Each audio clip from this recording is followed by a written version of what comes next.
today we're going to be teaching Anna how to make Dahl, which is yellow split peas, right? So what we have usually is a small pot, maybe a 2-quart pot, and you want to fill it with 3/4 of tap water, right?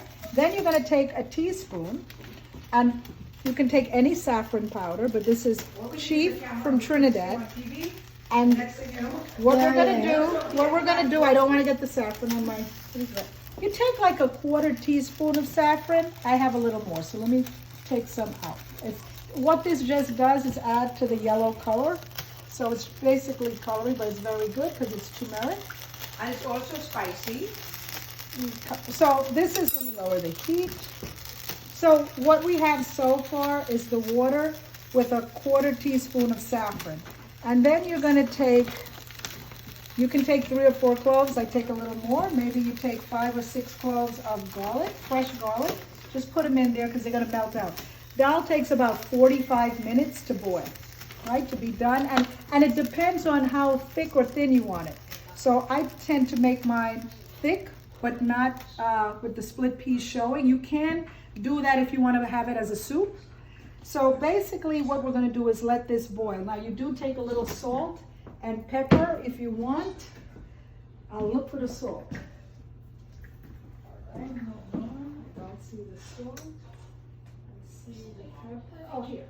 Okay, so you just want to put a little salt. That's it. Don't ask me how much it was. Not this. You put pepper flakes. So Anna, so far we have 3/4 pot of tap water in a small 2-quart pot, 1/4 teaspoon of saffron, a little garlic, a little salt, and you just put in a little pepper, red pepper flakes.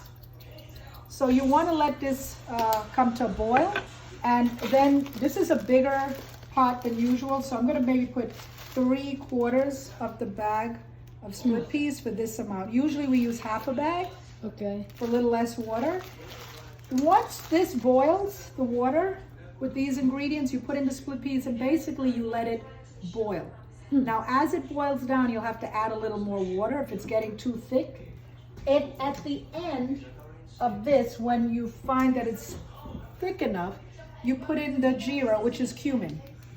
Right? You pour a little, we'll get to that, but you pour in a little oil and a little cumin, and you use what's called a swizzle stick, which I'll have to get you one. And let's see where it is.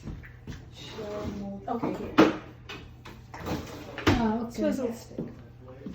So we'll do this at the end. So if you want to stop for now, this is basically what you do. And you don't have to watch it a lot.